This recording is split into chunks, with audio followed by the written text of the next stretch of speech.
Canada 19 ਜੁਲਾਈ ਤੋਂ ਆਪਣੇ 4 ਪ੍ਰਮੁੱਖ ਹਵਾਈ ਅੱਡਿਆਂ ਟੋਰਾਂਟੋ, ਵੈਨਕੂਵਰ, ਕੈਲਗਰੀ ਅਤੇ ਮੌਂਟਰੀਅਲ ਤੇ ਪੂਰੀ ਤਰ੍ਹਾਂ ਟੀਕਾਕਰਨ ਵਾਲੇ ਅੰਤਰਰਾਸ਼ਟਰੀ ਆਮਦ ਲਈ ਰੈਂਡਮ ਕੋਵਿਡ ਟੈਸਟਿੰਗ ਮੁੜ ਸ਼ੁਰੂ ਕਰੇਗਾ। ਕੈਨੇਡਾ ਨੇ 11 ਜੂਨ 2022 ਨੂੰ ਹਵਾਈ ਮਾਰਗ ਰਾਹੀਂ ਕੈਨੇਡਾ ਵਿੱਚ ਦਾਖਲ ਹੋਣ ਵਾਲਿਆਂ ਲਈ ਲਾਜ਼ਮੀ ਟੈਸਟਿੰਗ ਬੰਦ ਕਰ ਦਿੱਤੀ ਸੀ ਤਾਂ ਜੋ ਹਵਾਈ ਅੱਡਿਆਂ ਤੋਂ ਬਾਹਰ ਹਵਾਈ ਯਾਤਰੀਆਂ ਲਈ ਸੰਕਰਮਣ ਦੀ ਜਾਂਚ ਕੀਤੀ ਜਾ ਸਕੇ।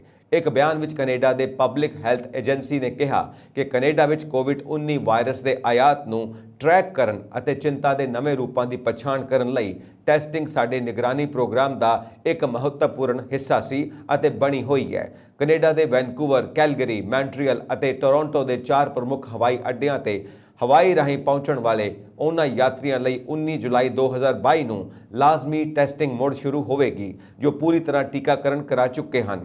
ਕੈਨੇਡਾ ਵਿੱਚ ਇੱਕ ਪੂਰੀ ਤਰ੍ਹਾਂ ਟੀਕਾਕਰਨ ਵਾਲੇ ਯਾਤਰੀ ਵਜੋਂ ਯੋਗਤਾ ਪੂਰੀ ਕਰਨ ਲਈ ਯਾਤਰੀਆਂ ਨੂੰ ਕੈਨੇਡਾ ਵਿੱਚ ਦਾਖਲ ਹੋਣ ਤੋਂ ਘੱਟੋ-ਘੱਟ 14 ਕੈਲੰਡਰ ਦਿਨ ਪਹਿਲਾਂ ਯਾਤਰਾ ਦੇ ਉਦੇਸ਼ ਲਈ ਕੈਨੇਡਾ ਸਰਕਾਰ ਦੁਆਰਾ ਸਵੀਕਾਰ ਕੀਤੇ ਗਏ ਕੋਵਿਡ-19 ਟੀਕਿਆਂ ਦੀ ਇੱਕ ਪ੍ਰਾਇਮਰੀ ਲੜੀ ਨਾਲ ਟੀਕਾਕਰਨ ਕਰਵਾਇਆ ਹੋਣਾ ਚਾਹੀਦਾ ਹੈ। ਇਹ ਹਵਾਈ ਯਾਤਰੀਆਂ ਲਈ ਸਾਰੇ ਟੈਸਟ ਜੋੜਦਾ ਹੈ, ਦੋਵਾਂ ਲਈ ਜਿਨ੍ਹਾਂ ਦਾ ਪੂਰੀ ਤਰ੍ਹਾਂ ਟੀਕਾਕਰਨ ਕੀਤਾ ਗਿਆ ਹੈ ਅਤੇ ਜਿਹੜੇ ਅੰਸ਼ਕ ਤੌਰ ਤੇ ਜਾਂ ਟੀਕਾਕਰਨ ਤੋਂ ਬਿਨਾਂ ਹਨ ਨੂੰ ਹਵਾਈ ਅੱਡਿਆਂ ਦੇ ਬਾਹਰ ਪੂਰਾ ਕੀਤਾ ਜਾਵੇਗਾ। ਜਾਂ ਤਾਂ ਚੋਣ ਪ੍ਰਦਾਤਾ ਸਥਾਨਾਂ ਅਤੇ ਫਾਰਮੇਸੀਆਂ ਤੇ ਵਿਅਕਤੀਗਤ ਤੌਰ ਤੇ ਤਾਂ ਜਾਂ ਸਵੈ ਸਵਾਬ ਟੈਸਟ ਦੁਆਰਾ ਜਾਂ ਮੁਲਾਕਾਤ ਦੁਆਰਾ ਜਾਂ ਵਰਚੁਅਲ ਮੁਲਾਕਾਤ ਦੁਆਰਾ। ਜਿਹੜੇ ਯਾਤਰੀਆਂ ਨੂੰ ਪੂਰੀ ਤਰ੍ਹਾਂ ਟੀਕਾਕਰਨ ਨਹੀਂ ਕੀਤਾ ਗਿਆ ਹੈ, ਜਦੋਂ ਤੱਕ ਛੋਟ ਨਹੀਂ ਦਿੱਤੀ ਜਾਂਦੀ ਉਹਨਾਂ ਦੀ ਲਾਜ਼ਮੀ 14 ਦਿਨ ਕੁਆਰੰਟਾਈਨ ਦੇ ਦਿਨ 1 ਅਤੇ 8 ਤੇ ਜਾਂਚ ਕੀਤੀ ਜਾਵੇਗੀ। ਹਵਾਈ ਅੱਡਿਆਂ ਦੇ ਬਾਹਰ ਟੈਸਟ ਕਰਨਾ ਹਵਾਈ ਮਾਰਗ ਦੁਆਰਾ ਪਹੁੰਚਣ ਵਾਲੇ ਯਾਤਰੀਆਂ ਲਈ ਟੈਸਟਿੰਗ ਦਾ ਸਮਰਥਨ ਕਰੇਗਾ। ਲਾਜ਼ਮੀ ਟੈਸਟਿੰਗ ਬਿਨਾਂ ਕਿਸੇ ਬਦਲਾਅ ਦੇ ਐਂਟਰੀ ਦੇ ਲੈਂਡ ਬਾਰਡਰ ਪੁਆਇੰਟਾਂ ਤੇ ਜਾਰੀ ਰਹੇਗੀ। ਹਵਾਈ ਯਾਤਰੀ ਜਿਨ੍ਹਾਂ ਦਾ ਪੂਰੀ ਤਰ੍ਹਾਂ ਟੀਕਾਕਰਨ ਨਹੀਂ ਕੀਤਾ ਗਿਆ ਨੂੰ 15 ਮਿੰਟ ਦੇ ਅੰਦਰ ਆਪਣੀ ਕਸਟਮ ਘੋਸ਼ਣਾ ਨੂੰ ਪੂਰਾ ਕਰਨ ਦੀ ਲੋੜ ਹੋਵੇਗੀ।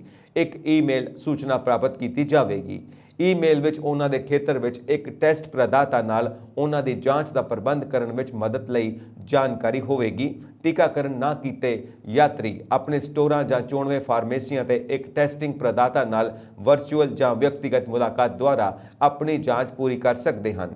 ਕੈਨੇਡਾ ਪਹੁੰਚਣ ਤੋਂ ਪਹਿਲਾਂ 72 ਘੰਟਿਆਂ ਦੇ ਅੰਦਰ ਕੈਨੇਡਾ ਲਈ ਨਿਰਧਾਰਿਤ ਕਰੂਜ਼ ਜਹਾਜ਼ ਵਿੱਚ ਸਵਾਰ ਹੋਣ ਤੋਂ ਪਹਿਲਾਂ ਸਾਰੇ ਯਾਤਰੀ ਆਰਵੀਕਨ ਮੁਫਤ ਮੋਬਾਈਲ ਐਪ ਜਾਂ ਵੈਬਸਾਈਟ ਦੀ ਵਰਤੋਂ ਕਰਨਾ ਜ਼ਰੂਰੀ ਰੱਖਣਗੇ।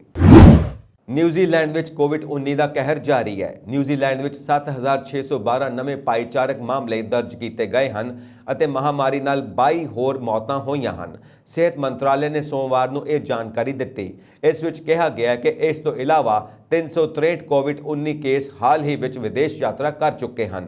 ਵਰਤਮਾਨ ਵਿੱਚ 797 ਕੋਵਿਡ-19 ਮਰੀਜ਼ਾਂ ਦਾ ਹਸਪਤਾਲਾਂ ਵਿੱਚ ਇਲਾਜ ਕੀਤਾ ਜਾ ਰਿਹਾ ਹੈ, ਜਿਸ ਵਿੱਚ 20 ਇੰਟੈਂਸਿਵ ਕੇਅਰ ਯੂਨਿਟਾਂ ਜਾਂ ਉੱਚ ਨਿਰਭਰਤਾ ਯੂਨਿਟਾਂ ਵਿੱਚ ਸ਼ਾਮਿਲ ਹਨ। 2020 ਦੇ ਸ਼ੁਰੂ ਵਿੱਚ ਦੇਸ਼ ਵਿੱਚ ਮਹਾਮਾਰੀ ਦੇ ਆਉਣ ਤੋਂ ਬਾਅਦ ਨਿਊਜ਼ੀਲੈਂਡ ਵਿੱਚ ਕੋਵਿਡ-19 ਦੇ 14,98,402 ਪੁਸ਼ਟੀ ਕੀਤੇ ਕੇਸ ਸਾਹਮਣੇ ਆਏ ਹਨ। ਇਟਲੀ ਵਿੱਚ 에ਅਰਲਾਈਨਸ ਕਰਮਚਾਰੀਆਂ ਦੀ ਹੜਤਾਲ ਕਾਰਨ ਘੱਟੋ-ਘੱਟ 400 ਘਰੇਲੂ ਅਤੇ ਅੰਤਰਰਾਸ਼ਟਰੀ ਉਡਾਨਾਂ ਨੂੰ ਰੱਦ ਕਰ ਦਿੱਤਾ ਗਿਆ ਹੈ। ਮੀਡੀਆ ਨੇ ਐਤਵਾਰ ਨੂੰ ਇਹ ਜਾਣਕਾਰੀ ਦਿੱਤੀ। ਕੋਰੀਏਰੇ ਡੇਲਾ ਸੇਰਾ ਅਖਬਾਰ ਦੇ ਅਨੁਸਾਰ ਰਿਆਨੇਅਰ, ਵੋਲਟੀਆ, ਈਜ਼ੀ ਜੈਟ ਅਤੇ ਮਾਲਟਾ 에ਅਰ ਸਟਾਫ ਦੁਪਹਿਰ 2 ਵਜੇ ਤੋਂ ਸ਼ਾਮ 6 ਵਜੇ ਸਥਾਨਕ ਸਮੇਂ ਤੱਕ ਹੜਤਾਲ ਤੇ ਰਹਿਣਗੇ। ਇਤਾਲਵੀ 에ਅਰਲਾਈਨ ਈਟਾ 에ਅਰਵੇਜ਼ ਨੇ ਵੀ ਘੋਸ਼ਣਾ ਕੀਤੀ ਹੈ ਕਿ ਉਹ 122 ਉਡਾਨਾਂ ਨੂੰ ਰੱਦ ਕਰ ਦੇਵੇਗੀ, ਜੋ ਕਿ ਐਤਵਾਰ ਨੂੰ ਇਸ ਦੀਆਂ ਕੁੱਲ ਉਡਾਨਾਂ ਦੀ 40% ਬਣਦੀ ਹੈ। ਟ੍ਰੇਡ ਯੂਨੀਅਨਾਂ ਦੇ ਬਿਆਨ ਦੇ ਅਨੁਸਾਰ ਉਦਯੋਗਿਕ ਕਾਰਵਾਈ ਨੂੰ Italian air navigation service provider ਦੇ 에ਅਰ ਟ੍ਰੈਫਿਕ ਕੰਟਰੋਲਰਾਂ ਦੁਆਰਾ ਸਮਰਥਨ ਕੀਤਾ ਜਾਵੇਗਾ। ਹੜਤਾਲ ਨਾਲ ਕੁੱਲ ਮਿਲਾ ਕੇ ਲਗਭਗ 68,000 ਯਾਤਰੀ ਪ੍ਰਭਾਵਿਤ ਹੋਣਗੇ। ਇਹ ਗਿਣਤੀ ਇਸ ਤੋਂ ਕਿਤੇ ਵੱਧ ਹੋ ਸਕਦੀ ਸੀ ਜੇਕਰ ਹੜਤਾਲ ਦੇ ਅਧਿਕਾਰ ਦੀ ਗਾਰੰਟੀ ਨੂੰ ਨਿਯੰਤਰਿਤ ਕਰਨ ਵਾਲੀ ਸਰਕਾਰੀ ਏਜੰਸੀ ਕੰਪਨੀਆਂ ਨੂੰ ਉਦਯੋਗਿਕ ਕਾਰਵਾਈ ਦੀ ਮਿਆਦ 24 ਘੰਟਿਆਂ ਤੋਂ ਘਟਾਉਣ ਲਈ ਮਨਾਉਣ ਵਿੱਚ ਸਫਲ ਨਾ ਹੁੰਦੀ। ਸਿਰਫ 4 ਘੰਟਿਆਂ ਲਈ ਕੋਰੀਏਰਾ ਡੇਲਾ ਸੇਰਾ ਨੇ ਨੋਟ ਕੀਤਾ। ਹੜਤਾਲੀ ਮਜ਼ਦੂਰਾਂ ਨੇ ਕੰਮ ਦੀਆਂ ਸਥਿਤੀਆਂ ਵਿੱਚ ਸੁਧਾਰ ਅਤੇ ਵੱਧ ਤਨਖਾਹਾਂ ਦੀ ਮੰਗ ਕੀਤੀ ਹੈ। ਪਿਛਲੀ ਹੜਤਾਲ 8 ਜੂਨ ਅਤੇ 25 ਜੂਨ ਨੂੰ ਕੀਤੀ ਗਈ ਸੀ। ਹੰਗਾਮੀ ਹਾਲਤ ਵਿੱਚ ਜਿਸ ਤਰ੍ਹਾਂ ਲੋਕ 911 ਨੰਬਰ ਤੇ ਫੋਨ ਕਰਦੇ ਹਨ, ਬਿਲਕੁਲ ਇਸੇ ਤਰਜ਼ ਤੇ ਖੁਦਕੁਸ਼ੀਆਂ ਰੋਕਣ ਲਈ national suicide prevention lifeline number 988 ਅਗਲੇ ਹਫ਼ਤੇ ਪੂਰੇ ਅਮਰੀਕਾ ਵਿੱਚ ਸ਼ੁਰੂ ਹੋ ਜਾਵੇਗਾ। ਇਹ ਫੋਨ ਨੰਬਰ ਮਾਨਸਿਕ ਸਮੱਸਿਆਵਾਂ ਨਾਲ ਜੂਝ ਰਹੇ ਅਮਰੀਕੀਆਂ ਲਈ ਰਾਹਤ ਦਾ ਸਬਬ ਬਣ ਸਕਦਾ ਹੈ। National action alliance for suicide prevention ਦੇ ਬੁਲਾਰੇ ਮੌਰਿਨ ਇਸਲਿਨ ਨੇ ਪੱਤਰਕਾਰਾਂ ਨਾਲ ਗੱਲਬਾਤ ਕਰਦਿਆਂ ਕਿਹਾ ਕਿ ਅਮਰੀਕਾ ਸੰਕਟ ਲਾਈਨ ਸੇਵਾਵਾਂ ਦੇ ਨਵੇਂ ਯੁੱਗ ਵਿੱਚ ਪ੍ਰਵੇਸ਼ ਕਰ ਰਿਹਾ ਹੈ। ਉਹਨਾਂ ਕਿਹਾ ਕਿ ਪਿਛਲੇ ਕਈ ਸਾਲਾਂ ਤੋਂ ਮਾਨਸਿਕ ਉਲਝਣਾਂ ਦਾ ਸਾਹਮਣਾ ਕਰ ਰਹੇ ਲੋਕਾਂ ਲਈ ਕੋਈ ਵਿਵਸਥਾ ਬਣਾਉਣ ਬਾਰੇ ਕੰਮ ਕੀਤਾ ਜਾ ਰਿਹਾ ਸੀ। ਮਾਹਿਰਾਂ ਦਾ ਕਹਿਣਾ ਹੈ ਕਿ ਲਾਈਫਲਾਈਨ ਨੰਬਰ ਦੇ ਸ਼ੁਰੂ ਹੋਣ ਨਾਲ ਲੋੜਵੰਦ ਲੋਕਾਂ ਨੂੰ ਅਤ ਲੋੜੀਂਦੀਆਂ ਸੇਵਾਵਾਂ ਮਿਲਣਗੀਆਂ ਤੇ ਇਹ ਲੋਕਾਂ ਦੀ ਪਹੁੰਚ ਵਿੱਚ ਹੋਣਗੀਆਂ। ਕੋਈ ਵੀ ਵਿਅਕਤੀ ਜੋ 988 ਨੰਬਰ ਤੇ ਫੋਨ ਕਰੇਗਾ ਤਾਂ ਉਹ ਸਥਾਨਕ ਦਿਮਾਗੀ ਸਿਹਤ ਪੇਸ਼ਾਵਰ ਜਾਂ ਖੇਤਰੀ ਸੰਕਟ ਸੈਂਟਰ ਨਾਲ ਜੁੜ ਜਾਵੇਗਾ। ਜੇਕਰ ਤੁਹਾਡਾ ਸਥਾਨਕ ਸੈਂਟਰ ਕਿਸੇ ਕਾਰਨ ਫੋਨ ਨਹੀਂ ਚੁੱਕਦਾ ਤਾਂ ਇਸ ਦੀ ਭਰਪਾਈ ਲਈ ਨੈਸ਼ਨਲ ਸਟੋਰ ਫੋਨ ਉਠਾਉਣਗੇ ਤੇ ਉੱਥੇ ਸਿਹਤ ਮਾਹਿਰ ਤੁਹਾਡੀਆਂ ਸਮੱਸਿਆਵਾਂ ਨੂੰ ਸੁਣਨਗੇ ਤੇ ਉਸ ਦਾ ਹੱਲ ਦੱਸਣਗੇ। ਇਸ ਦੇ ਨਾਲ ਹੀ ਕੁਝ ਮਾਹਿਰਾਂ ਦਾ ਕਹਿਣਾ ਹੈ ਕਿ ਰਾਜ ਅਤੇ ਇਹ ਸੇਵਾ ਜਾਰੀ ਕਰਨ ਲਈ ਤਿਆਰ ਨਹੀਂ ਹਨ ਤੇ ਇਹ ਸੇਵਾਵਾਂ ਵੱਡੀ ਪੱਧਰ ਉੱਪਰ ਮੁਹੱਈਆ ਕਰਵਾਉਣ ਲਈ ਅਜੇ ਕੁਝ ਸਮਾਂ ਲੱਗ ਸਕਦਾ ਹੈ। ਲਾਰੀਮਲ ਕਾਉਂਟੀ ਵਿੱਚ ਆਏ ਹੜ੍ਹ ਦੀ ਲਪੇਟ ਵਿੱਚ ਆ ਕੇ 2 ਵਿਅਕਤੀਆਂ ਦੀ ਮੌਤ ਹੋ ਗਈ। ਸ਼ੈਰਿਫ ਦੇ ਦਫ਼ਤਰ ਅਨੁਸਾਰ ਗਲੇਨ ਹੈਵਨ ਖੇਤਰ ਵਿੱਚ ਦਰਮਿਆਨਾ ਜਦਕਿ ਕ੍ਰਿਸਟਲ ਪਹਾੜੀ ਤੇ ਬੁਕ ਹੌਰਨ ਖੇਤਰ ਵਿੱਚ ਜ਼ੋਰਦਾਰ ਹੜ੍ਹ ਆਇਆ ਜਿਸ ਵਿੱਚ ਕੁਝ ਪੁਲ ਤੇ ਸੜਕਾਂ ਦੇ ਹਿੱਸੇ ਵਹਿ ਗਏ। ਸ਼ੈਰਿਫ ਦਫ਼ਤਰ ਵੱਲੋਂ ਜਾਰੀ ਪ੍ਰੈਸ ਬਿਆਨ ਅਨੁਸਾਰ ਇੱਕ ਬਾਲਗ ਲੜਕੀ ਤੇ ਇੱਕ ਹੋਰ ਔਰਤ ਹੜ੍ਹ ਦੇ ਪਾਣੀ ਵਿੱਚ ਵਹਿ ਗਈਆਂ ਜਿਨ੍ਹਾਂ ਦੀਆਂ ਲਾਸ਼ਾਂ ਲੱਭ ਲਈਆਂ ਹਨ। ਇੱਕ ਘਰ ਦੀ ਹੜ੍ਹ ਦੇ ਪਾਣੀ ਨਾਲ ਤਬਾਹ ਹੋ ਗਿਆ। ਅਜੇ ਤੱਕ ਹੋਰ ਜਾਨੀ ਜਾਂ ਕੋਈ ਮਾਲੀ ਨੁਕਸਾਨ ਹੋਣ ਦੀ ਕੋਈ ਰਿਪੋਰਟ ਨਹੀਂ ਹੈ। USA customs and border protection ਅਫਸਰਾਂ ਨੇ ਟੈਕਸਾਸ ਵਿੱਚ ਤਕਰੀਬਨ 36 ਕਿਲੋਗ੍ਰਾਮ ਨਸ਼ੀਲੇ ਪਦਾਰਥ ਬਰਾਮਦ ਕੀਤੇ ਹਨ ਜਿਨ੍ਹਾਂ ਦੀ ਬਾਜ਼ਾਰੀ ਕੀਮਤ $6,90,000 ਤੋਂ ਵੱਧ ਬਣਦੀ ਹੈ। US customs and border protection ਵੱਲੋਂ ਜਾਰੀ ਪ੍ਰੈਸ ਬਿਆਨ ਅਨੁਸਾਰ ਸਰਹੱਦੀ ਗਸ਼ਤੀ ਅਫਸਰਾਂ ਨੇ ਇੱਕ ਟਰੈਕਟਰ ਟ੍ਰੇਲਰ ਵਿੱਚ ਲੁਕਾ ਕੇ ਰੱਖੇ ਗਏ 32 ਪੈਕੇਟ ਕੋਕੀਨ ਦੇ ਬਰਾਮਦ ਕੀਤੇ ਹਨ। ਪੋਰਟ ਡਾਇਰੈਕਟਰ ਐਲਬਰਟੋ ਫਲੋਰੈਸ ਅਨੁਸਾਰ ਪਾਬੰਦੀਸ਼ੁਦਾ ਡਰੱਗ ਦੀ ਵਪਾਰਕ ਸਪਲਾਈ ਲੜੀ ਰਾਹੀਂ ਤਸਕਰੀ ਕਰਨ ਦੀਆਂ ਕੋਸ਼ਿਸ਼ਾਂ ਵੱਧ ਗਈਆਂ ਹਨ। ਉਹਨਾਂ ਕਿਹਾ ਕਿ US customs and border protection ਅਫਸਰਾਂ ਨੇ ਇੱਕ ਟਰੈਕਟਰ ਟ੍ਰੇਲਰ ਨੂੰ ਰੋਕਿਆ ਜੋ 에ਅਰ ਕੰਡੀਸ਼ਨਰਾਂ ਦੇ ਹਿੱਸੇ ਪੁਰਜ਼ੇ ਲੈ ਕੇ ਮੈਕਸੀਕੋ ਤੋਂ ਆਇਆ ਸੀ। ਸ਼ੱਕ ਪੈਣ ਤੇ ਟਰੈਕਟਰ ਟ੍ਰੇਲਰ ਦੀ ਬਾਰੀਕੀ ਨਾਲ ਜਾਂਚ ਕੀਤੀ ਗਈ ਜਿਸ ਦੌਰਾਨ 32 ਪੈਕੇਟ ਕੋਕੀਨ ਦੇ ਬਰਾਮਦ ਹੋਏ ਜੋ ਟਰੈਕਟਰ ਟ੍ਰੇਲਰ ਸਮੇਤ ਜ਼ਬਤ ਕਰ ਲਏ ਗਏ। ਇੰਡੀਆਨਾ ਦੇ ਇੱਕ ਸ਼ਾਪਿੰਗ ਮਾਲ ਵਿੱਚ ਅਣਪਛਾਤੇ ਵਿਅਕਤੀ ਵੱਲੋਂ ਕੀਤੀ ਗਈ ਗੋਲੀਬਾਰੀ ਵਿੱਚ 3 ਵਿਅਕਤੀਆਂ ਦੀ ਮੌਤ ਹੋ ਗਈ ਤੇ 2 ਹੋਰ ਜ਼ਖਮੀ ਹੋ ਗਏ ਜਿਨ੍ਹਾਂ ਨੂੰ ਹਸਪਤਾਲ ਦਾਖਲ ਕਰਵਾਇਆ ਗਿਆ ਹੈ। ਇਹਨਾਂ ਦੀ ਹਾਲਤ ਬਾਰੇ ਕੋਈ ਜਾਣਕਾਰੀ ਨਹੀਂ ਦਿੱਤੀ ਗਈ ਹੈ ਤੇ ਨਾ ਹੀ ਮਾਰੇ ਗਏ ਵਿਅਕਤੀਆਂ ਦੇ ਨਾਂ ਨਸ਼ਰ ਕੀਤੇ ਗਏ ਹਨ। ਇਹ ਗੋਲੀਬਾਰੀ ਦੀ ਘਟਨਾ ਅਮਰੀਕੀ ਸਮੇਂ ਅਨੁਸਾਰ ਸ਼ਾਮ ਦੇ ਕਰੀਬ 6 ਵਜੇ ਫੂਡ ਕੋਰਟ ਗ੍ਰੀਨਵੁੱਡ ਇੰਡੀਆਨਾ ਵਿੱਚ ਵਾਪਰੀ। ਗੋਲੀਬਾਰੀ ਉਪਰੰਤ ਖਰੀਦਦਾਰੀ ਤੇ ਖਾਣ ਪੀਣ ਆਏ ਲੋਕਾਂ ਵਿੱਚ ਅਫਰਾ ਤਫਰੀ ਮਚ ਗਈ ਤੇ ਉਹ ਆਪਣੀਆਂ ਜਾਨਾਂ ਬਚਾਉਣ ਲਈ ਇੱਧਰ ਉੱਧਰ ਭੱਜ ਗਏ। ਗ੍ਰੀਨਵੁੱਡ ਪੁਲਿਸ ਵਿਭਾਗ ਦੇ ਮੁਖੀ ਜਿਮ ਲਸਨ ਨੇ ਇਹ ਜਾਣਕਾਰੀ ਦਿੰਦਿਆਂ ਕਿਹਾ ਹੈ ਕਿ ਅਣਪਛਾਤਾ ਹਮਲਾਵਰ ਵੀ ਮੌਕੇ ਤੇ ਮੌਜੂਦ ਇੱਕ ਸਮਾਰੀਅਨ ਵਿਅਕਤੀ ਵੱਲੋਂ ਚਲਾਈ ਗੋਲੀ ਨਾਲ ਮਾਰਿਆ ਗਿਆ। ਹਮਲਾਵਰ ਬਾਲਗ ਹੈ ਤੇ ਇਸ ਦੀ ਸ਼ਨਾਖਤ ਦੇ ਯਤਨ ਜਾਰੀ ਹਨ। ਪੁਲਿਸ ਮਾਮਲੇ ਦੀ ਬਰੀਕੀ ਨਾਲ ਜਾਂਚ ਕਰ ਰਹੀ ਹੈ ਕਿ ਹਮਲਾਵਰ ਦਾ ਗੋਲੀਬਾਰੀ ਪਿੱਛੇ ਮਕਸਦ ਕੀ ਸੀ। ਅਮਰੀਕਾ ਵਿੱਚ ਉੱਤਰੀ ਲਾਸ ਵੇਗਸ ਹਵਾਈ ਅੱਡੇ ਤੇ ਅਸਮਾਨ ਵਿੱਚ 2 ਜਹਾਜ਼ਾਂ ਦੀ ਟੱਕਰ ਵਿੱਚ ਘੱਟੋ-ਘੱਟ 4 ਲੋਕਾਂ ਦੀ ਮੌਤ ਹੋ ਗਈ। ਉੱਤਰੀ ਲਾਸ ਵੇਗਸ ਦੇ ਫਾਇਰ ਵਿਭਾਗ ਨੇ ਟਵੀਟ ਕੀਤਾ, ਐਤਵਾਰ ਦੁਪਹਿਰ 12 ਵਜੇ ਦੇ ਕਰੀਬ 2 ਜਹਾਜ਼ ਅਸਮਾਨ ਵਿੱਚ ਟਕਰਾ ਗਏ। ਇਸ ਹਾਦਸੇ ਵਿੱਚ 4 ਲੋਕਾਂ ਦੀ ਮੌਤ ਹੋ ਗਈ।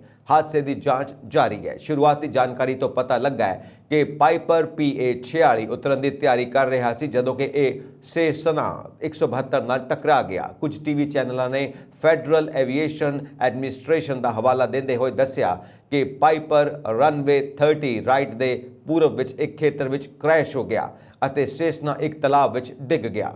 ਦੋਹਾਂ ਜਹਾਜ਼ਾਂ ਵਿੱਚ ਕਰਮਵਾਰ 2 ਲੋਕ ਸਵਾਰ ਸਨ। Clark County Department of Aviation ਨੇ ਕਿਹਾ ਕਿ ਹਾਦਸੇ ਵਿੱਚ ਕੋਈ ਵੀ ਨਹੀਂ ਬਚਿਆ। FAA ਅਤੇ ਨੈਸ਼ਨਲ ਟਰਾਂਸਪੋਰਟੇਸ਼ਨ ਸੇਫਟੀ ਬੋਰਡ ਨੇ ਘਟਨਾ ਦੀ ਜਾਂਚ ਸ਼ੁਰੂ ਕਰ ਦਿੱਤੀ ਹੈ ਅਤੇ ਇਹ ਪਤਾ ਲਗਾਉਣ ਦੀ ਕੋਸ਼ਿਸ਼ ਕਰ ਰਹੇ ਨੇ ਕਿ ਹਾਦਸੇ ਦਾ ਕਾਰਨ ਕੀ ਹੈ। ਸੰਗਰੂਰ ਤੋਂ ਸੰਸਦ ਮੈਂਬਰ ਅਤੇ ਖਾਲਿਸਤਾਨ ਪੱਖੀ ਆਗੂ ਸਿਮਰਨਜੀਤ ਸਿੰਘ ਮਾਨ ਨੇ ਸੋਮਵਾਰ ਨੂੰ ਅਹੁਦੇ ਦੀ ਸਹੁੰ ਚੁੱਕਦੇ ਹੋਏ ਸੰਵਿਧਾਨ ਵਿੱਚ ਵਿਸ਼ਵਾਸ ਜਤਾਇਆ ਹੈ। ਮਾਨ ਨੇ ਸਪੀਕਰ ਓਮ ਬਿਰਲਾ ਨਾਲ ਉਹਨਾਂ ਦੇ ਚੈਂਬਰ ਵਿੱਚ ਮੁਲਾਕਾਤ ਕੀਤੀ ਅਤੇ ਸਪੀਕਰ ਦੇ ਦਫ਼ਤਰ ਵਿੱਚ ਸਹੁੰ ਚੁੱਕੀ। ਪੰਜਾਬੀ ਵਿੱਚ ਸਹੁੰ ਚੁੱਕਦਿਆਂ ਮਾਨ ਨੇ ਕਿਹਾ, ਮੈਂ ਭਾਰਤੀ ਸੰਵਿਧਾਨ ਵਿੱਚ ਵਿਸ਼ਵਾਸ ਦੀ ਪੁਸ਼ਟੀ ਕਰਦਾ ਹਾਂ। ਮਾਨ ਨੇ ਸੰਗਰੂਰ ਦੀ ਬਿਹਤਰੀ ਲਈ ਕੰਮ ਕਰਨ ਦਾ ਵਾਅਦਾ ਵੀ ਕੀਤਾ। ਸੰਸਦ ਮੈਂਬਰ ਮਾਨ ਜਿਹੜੇ ਕਿ ਹਰ ਸਮੇਂ ਕਿਰਪਾਨ ਆਪਣੇ ਕੋਲ ਰੱਖਦੇ ਹਨ ਅਤੇ ਜਿਸ ਨੂੰ ਉਹ ਪਹਿਲਾਂ ਪਾਰਲੀਮੈਂਟ ਵਿੱਚ ਲੈ ਕੇ ਜਾਣ ਲਈ ਕਹਿੰਦੇ ਸਨ, ਇਸ ਵਾਰ ਉਹਨਾਂ ਕੋਲ ਨਹੀਂ ਸੀ। 3 ਵਾਰ ਸੰਸਦ ਮੈਂਬਰ ਰਹੇ ਮਾਨ ਨੇ 1999 ਵਿੱਚ ਵੀ ਸੰਗਰੂਰ ਦੀ ਨੁਮਾਇੰਦਗੀ ਕੀਤੀ ਸੀ। ਭਾਰਤ ਦੇ 15ਵੇਂ ਰਾਸ਼ਟਰਪਤੀ ਦੀ ਚੋਣ ਲਈ ਸੋਮਵਾਰ ਨੂੰ ਕਰੀਬ 4800 ਚੁਣੇ ਹੋਏ ਸੰਸਦ ਮੈਂਬਰ ਅਤੇ ਵਿਧਾਇਕਾਂ ਨੇ ਆਪਣੀ ਵੋਟ ਪਾਈ। NDA ਦੀ ਉਮੀਦਵਾਰ ਦ੍ਰੋਪਦੀ ਮੁਰਮੂ ਨੂੰ ਵਿਰੋਧੀ ਧਿਰ ਦੇ ਯਸ਼ਵੰਤ ਸਿਨਹਾ ਦੇ ਮੁਕਾਬਲੇ ਸਪਸ਼ਟ ਬੜਤ ਮਿਲਦੀ ਦਿਖਾਈ ਦਿੱਤੀ ਹੈ, ਕਿਉਂਕਿ 60% ਤੋਂ ਜ਼ਿਆਦਾ ਵੋਟਾਂ ਮੁਰਮੂ ਦੇ ਹੱਕ ਵਿੱਚ ਭੁਗਤਣ ਦੀ ਸੰਭਾਵਨਾ ਸੀ। ਇਹ ਵੋਟਾਂ ਰਾਸ਼ਟਰਪਤੀ ਭਵਨ ਅਤੇ ਸੂਬਿਆਂ ਦੀਆਂ ਵਿਧਾਨ ਸਭਾਵਾਂ ਵਿੱਚ ਸਵੇਰੇ 10 ਵਜੇ ਤੋਂ ਸ਼ਾਮ 5 ਵਜੇ ਤੱਕ ਪਾਈਆਂ ਅਤੇ ਇਸ ਲਈ ਬੈਲਟ ਬਾਕਸ ਪਹਿਲਾਂ ਹੀ ਨਿਰਧਾਰਿਤ ਸਥਾਨਾਂ ਤੇ ਪੁੱਜ ਚੁੱਕੇ ਸਨ। ਵੋਟਾਂ ਦੀ ਗਿਣਤੀ ਸੰਸਦ ਭਵਨ ਵਿਖੇ 21 ਜੁਲਾਈ ਨੂੰ ਹੋਵੇਗੀ ਅਤੇ ਅਗਲੇ ਰਾਸ਼ਟਰਪਤੀ 25 ਜੁਲਾਈ ਨੂੰ ਅਹੁਦੇ ਦੀ ਸਹੁੰ ਚੁੱਕਣਗੇ।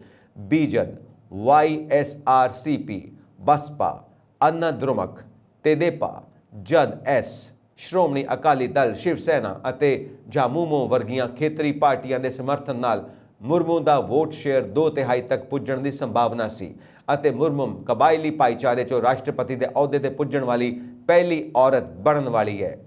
NDA ਦੀ ਉਮੀਦਵਾਰ ਕੋਲ ਕੁੱਲ 10,86,431 ਵੋਟਾਂ 'ਚੋਂ ਵੱਖ-ਵੱਖ ਖੇਤਰੀ ਪਾਰਟੀਆਂ ਦੇ ਸਮਰਥਨ ਦੇ ਬਾਅਦ 6.67 ਲੱਖ ਤੋਂ ਜ਼ਿਆਦਾ ਵੋਟਾਂ ਸਨ। ਅਨੁਪਾਤ ਪ੍ਰਤੀਨਿਧਤਾ ਪ੍ਰਣਾਲੀ ਜ਼ਰੀਏ ਰਾਸ਼ਟਰਪਤੀ ਦੀ ਚੋਣ ਕਰਨ ਵਾਲੇ ਚੋਣ ਮੰਡਲ ਵਿੱਚ ਚੁਣੇ ਗਏ ਸੰਸਦ ਮੈਂਬਰ ਅਤੇ ਰਾਜ ਵਿਧਾਨ ਸਭਾਵਾਂ ਦੇ ਮੈਂਬਰ ਸ਼ਾਮਿਲ ਹੁੰਦੇ ਹਨ। ਨਾਮਜ਼ਦ ਸੰਸਦ ਮੈਂਬਰ ਅਤੇ ਵਿਧਾਇਕ ਅਤੇ ਵਿਧਾਨ ਪਰਿਸ਼ਦ ਦੇ ਮੈਂਬਰ ਇਸ ਚੋਣ ਵਿੱਚ ਵੋਟ ਪਾਉਣ ਦੇ ਹੱਕਦਾਰ ਨਹੀਂ ਹੁੰਦੇ। ਗੁਪਤ ਮਤਦਾਨ ਪ੍ਰਣਾਲੀ ਦੀ ਪਾਲਣਾ ਕੀਤੀ ਜਾਂਦੀ ਹੈ ਅਤੇ ਪਾਰਟੀਆਂ ਵੋਟਿੰਗ ਦੇ ਸਬੰਧ ਵਿੱਚ ਆਪਣੇ ਸੰਸਦ ਮੈਂਬਰਾਂ ਅਤੇ ਵਿਧਾਇਕਾਂ ਨੂੰ ਵੋਟਾਂ ਜਾਰੀ ਨਹੀਂ ਕਰ ਸਕਦੀਆਂ। ਵਿਰੋਧੀ ਧਿਰਾਂ ਦੇ ਐਤਵਾਰ ਨੂੰ ਰਾਜਸਥਾਨ ਦੀ ਸਾਬਕਾ ਰਾਜਪਾਲ ਮਾਰਗਰੇਟ ਅਲਵਾ ਨੂੰ ਉਪ ਰਾਸ਼ਟਰਪਤੀ ਦੀ ਚੋਣ ਲਈ ਆਪਣੇ ਸੰਯੁਕਤ ਉਮੀਦਵਾਰ ਦੇ ਰੂਪ ਵਿੱਚ ਮੈਦਾਨ ਵਿੱਚ ਉਤਰਨ ਦਾ ਫੈਸਲਾ ਕੀਤਾ ਹੈ। ਅਲਵਾ ਮੰਗਲਵਾਰ 19 ਜੁਲਾਈ ਨੂੰ ਆਪਣੇ ਨਾਮਜ਼ਦਗੀ ਕਾਗਜ਼ ਦਾਖਲ ਕਰੇਗੀ, ਜੋ ਕਿ 6 ਅਗਸਤ ਨੂੰ ਹੋਣ ਵਾਲੀ ਚੋਣ ਲਈ ਨਾਮਜ਼ਦਗੀ ਕਾਗਜ਼ ਦਾਖਲ ਕਰਨ ਦੀ ਆਖਰੀ ਤਾਰੀਖ ਹੈ।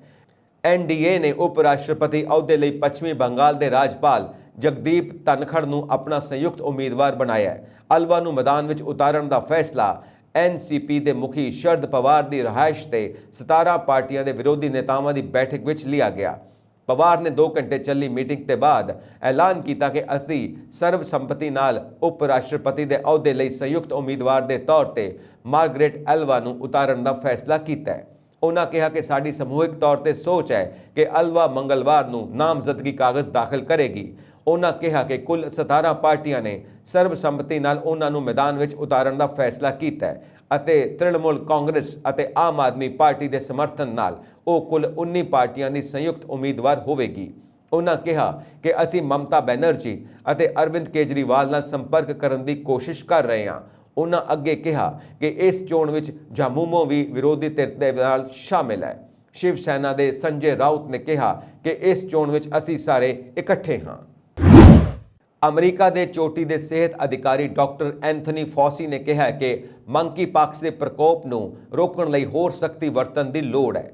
CNN ਨੇ ਐਤਵਾਰ ਨੂੰ ਇਹ ਜਾਣਕਾਰੀ ਦਿੱਤੀ। CNN ਨੇ national institute of allergy and infections disease ਦੇ ਡਾਇਰੈਕਟਰ ਅਤੇ ਪ੍ਰਧਾਨ ਜੋ ਬਾਈਡਨ ਦੇ ਮੁੱਖ ਡਾਕਟਰੀ ਸਲਾਹਕਾਰ ਡਾਕਟਰ ਫੌਸੀ ਦਾ ਹਵਾਲਾ ਦਿੰਦੇ ਹੋਏ ਕਿਹਾ ਕਿ ਮੰਕੀਪਾਕਸ ਵਾਇਰਸ ਨੂੰ ਗੰਭੀਰਤਾ ਨਾਲ ਲੈਣ ਦੀ ਲੋੜ ਹੈ, ਕਿਉਂਕਿ ਅਸੀਂ ਅਜੇ ਇਸ ਦੀ ਹੱਦ ਬਾਰੇ ਜ਼ਿਆਦਾ ਨਹੀਂ ਜਾਣਦੇ ਹਾਂ।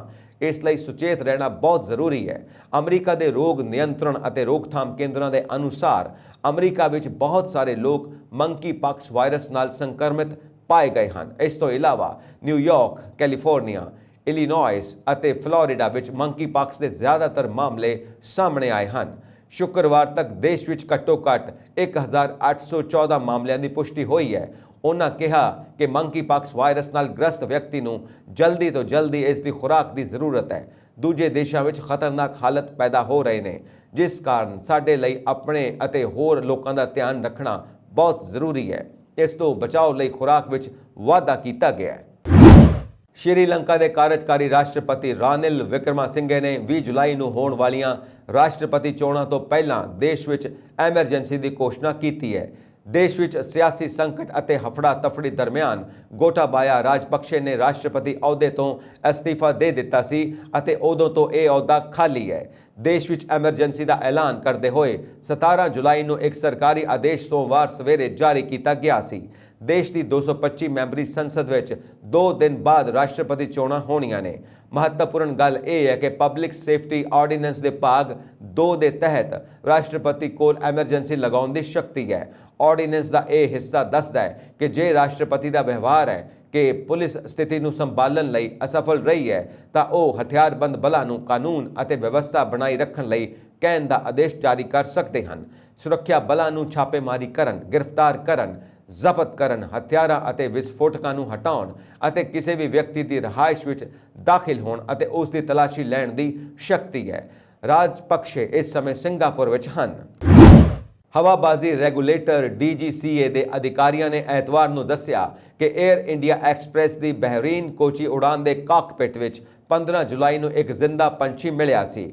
ਅਧਿਕਾਰੀਆਂ ਨੇ ਦੱਸਿਆ ਕਿ ਜਦੋਂ ਜਹਾਜ਼ 37,000 ਫੁੱਟ ਦੀ ਉਚਾਈ ਤੇ ਸੀ ਤਾਂ ਇਹ ਪੰਛੀ ਸਹਿ ਪਾਇਲਟ ਦੇ ਦਸਤਾਨਿਆਂ ਵਾਲੇ ਡੱਬੇ ਵਿੱਚ ਪਾਇਆ ਗਿਆ।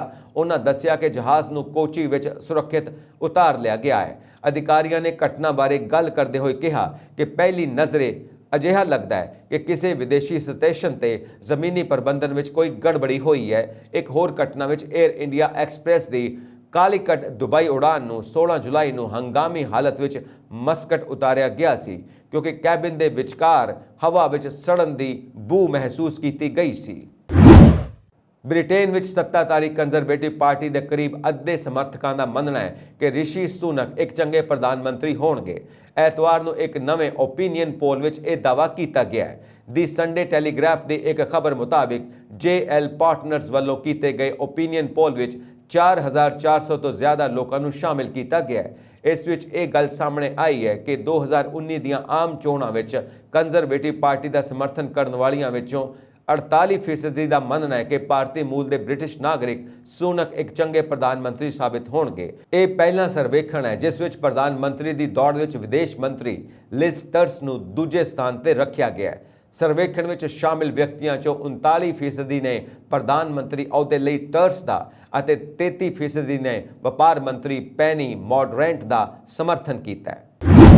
ਕੈਨੇਡਾ ਦੇ ਪ੍ਰਧਾਨ ਮੰਤਰੀ ਜਸਟਿਨ ਟਰੂਡੋ ਇੰਨੇ ਦਿਨੀ ਆਪਣੇ ਨਵੇਂ ਹੇਅਰ ਸਟਾਈਲ ਕਾਰਨ ਸੁਰਖੀਆਂ ਵਿੱਚ ਹਨ। ਸ਼ੁੱਕਰਵਾਰ ਨੂੰ 50 ਸਾਲਾ ਟਰੂਡੋ ਕਿਊਬਿਕ ਦੇ ਚੈਲਸੀ ਦੇ ਦੌਰੇ ਦੌਰਾਨ ਇੱਕ ਛੋਟੇ ਕੱਟ ਅਤੇ ਕਲੀਨ ਸ਼ੇਵ ਚਿਹਰੇ ਵਿੱਚ ਨਜ਼ਰ ਆਏ। ਇੱਥੇ ਉਹਨਾਂ ਨੇ ਬੱਚਿਆਂ ਨਾਲ ਗੱਲਬਾਤ ਕੀਤੀ। ਟਰੂਡੋ ਨੇ ਇਸ ਸਟਾਈਲ ਤੇ ਯੂਜ਼ਰਸ ਵੱਖ-ਵੱਖ ਪ੍ਰਤੀਕਿਰਿਆਵਾਂ ਦੇ ਰਹੇ ਨੇ। ਕੈਨੇਡੀਅਨ ਪ੍ਰਧਾਨ ਮੰਤਰੀ ਦੀ ਦਿੱਖ ਦੀ ਡੰਬ ਐਂਡ ਡੰਬਰ ਵਿੱਚ ਜਿਮ ਕੈਰੀ ਦੇ ਹੇਅਰ ਸਟਾਈਲ ਨਾਲ ਤੁਲਨਾ ਕੀਤੀ ਜਾ ਰਹੀ ਹੈ। ਜਸਟਿਨ ਟਰੂਡੋ ਨੇ ਇਸ ਹਫ਼ਤੇ ਆਪਣਾ ਇੱਕ ਨਵਾਂ ਰੂਪ ਪੇਸ਼ ਕੀਤਾ। ਦੋਵਾਂ ਦੀ ਸਮਾਨਤਾ ਟਵਿੱਟਰ ਤੇ ਚਰਚਾ ਦਾ ਵਿਸ਼ਾ ਬਣ ਗਈ। ਇੱਕ ਟਵਿੱਟਰ ਯੂਜ਼ਰ ਨੇ ਲਿਖਿਆ ਕਿ ਮੈਨੂੰ ਪਸੰਦ ਹੈ ਕਿ ਜਿਮ ਕੈਰੀ ਟਵਿੱਟਰ ਕੈਨੇਡਾ ਤੇ ਕਿਵੇਂ ਟ੍ਰੈਂਡ ਕਰ ਰਿਹਾ ਹੈ ਕਿਉਂਕਿ ਜਸਟਿਨ ਟਰੂਡੋ ਦੇ ਵਾਲ ਕਟਵਾਏ ਹਨ ਅਤੇ ਲੋਕ ਕਹਿ ਰਹੇ ਹਨ ਕਿ ਇਹ ਡੰਬ ਐਂਡ ਡੰਬਰ ਤੋਂ ਜਿਮ ਦੇ ਕਿਰਦਾਰ ਵਰਗਾ ਲੱਗਦਾ ਹੈ। ਇੱਕ ਹੋਰ ਉਪਭੋਗਤਾ ਨੇ ਲਿਖਿਆ ਕਿ LOL, ਮੈਂ ਹੈਰਾਨ ਸੀ ਕਿ ਡੰਬ ਐਂਡ ਡੰਬਰ ਅਤੇ ਜਿਮ ਕੈਰੀ ਕਿਉਂ ਰੁਝਾਨ ਵਿੱਚ ਸਨ। ਬੀਤੇ ਦਿਨ ਅਮਰੀਕਾ ਦੇ ਸੂਬੇ ਇਲੀਨੋਇਸ 'ਚ ਹੋਏ ਮੁਕਾਬਲਿਆਂ ਵਿੱਚ ਪਹਿਲੀ ਭਾਰਤੀ ਅਮਰੀਕਨ ਰੂਪੀ ਕੌਰ ਨੇ ਮਿਸਿਜ਼ ਇਲੀਨੋਇਸ ਦਾ ਮੁਕਾਬਲਾ ਜਿੱਤਿਆ ਅਤੇ ਉਸ ਨੂੰ 2022 ਦਾ ਤਾਜ ਪਹਿਨਾਇਆ ਗਿਆ। ਅਮਰੀਕਾ ਲਈ ਮੁਕਾਬਲਾ ਕਰਨ ਲਈ ਉਹ ਅਗਲੇ ਮਹੀਨੇ ਅਗਸਤ ਵਿੱਚ ਲਾਸ ਵੇਗਸ 'ਚ ਨੈਸ਼ਨਲ 'ਚ ਜਾਏਗੀ। ਰੂਪੀ ਕੌਰ 2002 ਤੋਂ ਅਮਰੀਕਾ ਵਿੱਚ ਹੈ ਅਤੇ ਉਸ ਦਾ ਪਿਛੋਕੜ ਪੰਜਾਬ ਦੇ ਨਾਲ ਹੈ। ਉਹ 2 ਬੱਚਿਆਂ ਦੀ ਮਾਂ ਹੈ ਅਤੇ ਸ਼ਿਕਾਗੋ ਵਿੱਚ ਰਹਿੰਦੀ ਹੈ। ਰੂਪੀ ਕੌਰ ਨੇ 2013 ਵਿੱਚ ਆਪਣੀ MBA 'ਚ ਪੜ੍ਹਾਈ ਪੂਰੀ ਕੀਤੀ।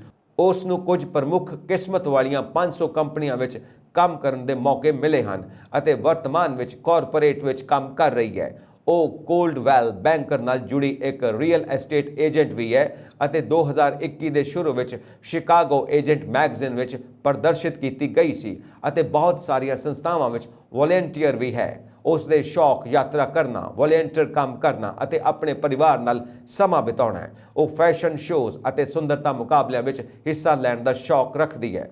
ਉਸ ਦਾ ਪਲੇਟਫਾਰਮ ਮਹਿਲਾ ਸਸ਼ਕਤੀਕਰਨ ਹੈ ਅਤੇ ਇਲੀਨੋਇਸ ਅਮਰੀਕਨ ਦੇ ਰੂਪ ਦੇ ਵਿੱਚ ਉਸ ਦੇ ਰਾਜ ਦੌਰਾਨ ਉਹ ਆਪਣੇ ਭਾਈਚਾਰੇ ਅਤੇ ਸਮੁੱਚੇ ਦੇਸ਼ ਦੀ ਪ੍ਰਤੀਨਿਧਤਾ ਕਰਨ ਲਈ ਆਪਣੀ ਵਿਰਾਸਤ ਨੂੰ ਜਾਰੀ ਰੱਖੇਗੀ। ਆਮ ਤੌਰ ਤੇ ਅਸਮਾਨ ਦਾ ਰੰਗ ਨੀਲਾ ਹੁੰਦਾ ਹੈ ਪਰ ਸੋਸ਼ਲ ਮੀਡੀਆ ਤੇ ਕੁਝ ਤਸਵੀਰਾਂ ਸਾਹਮਣੇ ਆਈਆਂ ਹਨ ਜਿਨ੍ਹਾਂ ਵਿੱਚ ਅਸਮਾਨ ਗੁਲਾਬੀ ਦਿਖਾਈ ਦੇ ਰਿਹਾ ਹੈ। ਇਸ ਘਟਨਾ ਨੇ ਲੋਕਾਂ ਨੂੰ ਹੈਰਾਨ ਕਰ ਦਿੱਤਾ। ਹਾਲਾਂਕਿ ਬਾਅਦ ਵਿੱਚ ਦੱਸਿਆ ਗਿਆ ਕਿ ਅਸਮਾਨ ਦਾ ਰੰਗ ਜਵਾਲਾਮੁਖੀ ਵਿਸਫੋਟ ਕਾਰਨ ਬਦਲਿਆ ਹੈ। ਅਸਲ ਵਿੱਚ ਪਿਛਲੇ ਹਫ਼ਤੇ ਐਂਟਾਰਕਟਿਕਾ ਦੇ ਅਸਮਾਨ ਨੂੰ ਨੀਲੇ ਦੀ ਬਜਾਏ ਗੁਲਾਬੀ ਰੰਗ ਵਿੱਚ ਦੇਖਿਆ ਗਿਆ। ਇਸ ਘਟਨਾ ਦੀਆਂ ਤਸਵੀਰਾਂ ਹੁਣ ਵਾਇਰਲ ਹੋ ਰਹੀਆਂ ਨੇ। ਅਸਮਾਨ ਦਾ ਇਹ ਰੰਗ ਬਹੁਤ ਹੈਰਾਨ ਕਰ ਦੇਣ ਵਾਲਾ ਸੀ, ਜਿਵੇਂ ਕਿਸੇ ਛਾਇਆ ਨੇ ਪੂਰੇ ਇਲਾਕੇ ਨੂੰ ਘੇਰ ਲਿਆ ਹੋਵੇ। ਹਾਲਾਂਕਿ ਇਹ ਇੱਕ ਦੁਰਲਭ ਘਟਨਾ ਹੈ, ਪਰ ਗੁਲਾਬੀ ਦਿਸਣ ਵਾਲਾ ਅਸਮਾਨ ਪੂਰੀ ਤਰ੍ਹਾਂ ਨਾਲ ਕੁਦਰਤੀ ਸੀ। ਗਾਰਡੀਅਨ ਦੀ ਰਿਪੋਰਟ ਮੁਤਾਬਿਕ ਜਵਾਲਾਮੁਖੀ ਧਮਾਕੇ ਦੇ ਬਾਅਦ ਸਲਫੇਟ ਕਣ, ਸਮੁੰਦਰੀ ਲੂਣ ਅਤੇ ਪਾਣੀ ਦੀ ਤਾਫ ਨਾਲ ਬਣੇ ਐਰੋਸੋਲ ਹਵਾ ਵਿੱਚ ਘੁੰਮਦੇ ਹਨ। ਇਹ ਸੂਰਜ ਦੀ ਰੋਸ਼ਨੀ ਨੂੰ ਖਿਲਾਰਦੇ ਹਨ, ਜਿਸ ਕਾਰਨ ਅਸਮਾਨ ਵਿੱਚ ਗੁਲਾਬੀ, ਬੈਂਗਣੀ ਅਤੇ ਨੀਲੇ ਰੰਗ ਦੇ ਨਾਲ ਚਮਕ ਪੈਂਦੀ ਹੈ। ਇਸ ਲਈ ਐਂਟਾਰਕਟਿਕਾ ਵਿੱਚ ਅਸਮਾਨ ਗੁਲਾਬੀ ਰੰਗ ਦਾ ਦਿਸਿਆ। ਇਹ ਤਸਵੀਰਾਂ ਨਿਊਜ਼ੀਲੈਂਡ ਦੇ ਸਾਇੰਸ ਟੈਕਨੀਸ਼ੀਅਨ ਸਟੂਅਰਟ ਸ਼ਾਅ ਨੇ ਲਈਆਂ ਹਨ, ਜਿਨ੍ਹਾਂ ਨੂੰ ਸਕਾਟ ਬੇਸ ਤੇ ਸਰਦੀਆਂ ਲਈ ਤਾਇਨਾਤ ਕੀਤਾ ਗਿਆ ਸੀ। ਸਟੂਅਰਟ ਨੇ ਹਾਲ ਹੀ ਵਿੱਚ ਇੰਸਟਾਗ੍ਰਾਮ ਪੇਜ ਤੇ ਗੁਲਾਬੀ ਅਸਮਾਨ ਦੀਆਂ ਤਸਵੀਰਾਂ ਅਪਲੋਡ ਕੀਤੀਆਂ। ਉਹਨਾਂ ਨੇ ਇਸ ਦੇ ਕੈਪਸ਼ਨ ਵਿੱਚ ਲਿਖਿਆ ਹੈ ਕਿ ਮੰਨੋ ਜਾਂ ਨਾ ਮੰਨੋ, ਇਹਨਾਂ ਤਸਵੀਰਾਂ ਨੂੰ ਆਡਿਟ ਨਹੀਂ ਕੀਤਾ ਗਿਆ। ਇਹ ਅਵਿਸ਼ਵਾਸਯੋਗ ਹਨ। ਗੌਰਤਲਬ ਹੈ ਕਿ ਇਸ ਤੋਂ ਪਹਿਲਾਂ ਚੀਨ ਦੇ ਝੋਊਸ਼ਾਨ ਸ਼ਹਿਰ ਦਾ ਅਸਮਾਨ ਗਾੜਾ ਲਾਲ ਹੋ ਗਿਆ ਸੀ। ਹਾਲ ਹੀ ਵਿੱਚ ਅਮਰੀਕਾ ਦੇ ਦੱਖਣੀ ਡਕੋਟਾ ਦੇ ਸਿਓਕਸ ਫਾਲਸ ਵਿੱਚ ਵੀ ਅਸਮਾਨ ਦਾ ਰੰਗ ਅਚਾਨਕ ਹਰਾ ਹੋ ਗਿਆ ਸੀ। ਨਿਊਜ਼ੀਲੈਂਡ ਦੇ National institute of Water and Atmospheric Research ਲਈ ਇੱਕ ਪ੍ਰੈਸ ਬਿਆਨ ਵਿੱਚ ਇਸ ਘਟਨਾ ਦੀ ਵਿਆਖਿਆ ਕੀਤੀ ਗਈ ਹੈ। ਗੁਲਾਬੀ ਅਸਮਾਨ ਦੀ ਖੂਬਸੂਰਤੀ ਨੂੰ ਦੇਖ ਕੇ ਸੋਸ਼ਲ ਮੀਡੀਆ ਯੂਜ਼ਰਸ ਹੈਰਾਨ ਹਨ। ਇਹ ਸਨ ਅੱਜ ਦੀਆਂ ਮੁੱਖ ਖਬਰਾਂ। ਹੋਰ ਅਪਡੇਟਸ ਦੇ ਲਈ ਵੇਖਦੇ ਰਹੋ ਪੰਜਾਬ ਮੇਲ USA TV। ਸਤਿ ਸ਼੍ਰੀ ਅਕਾਲ।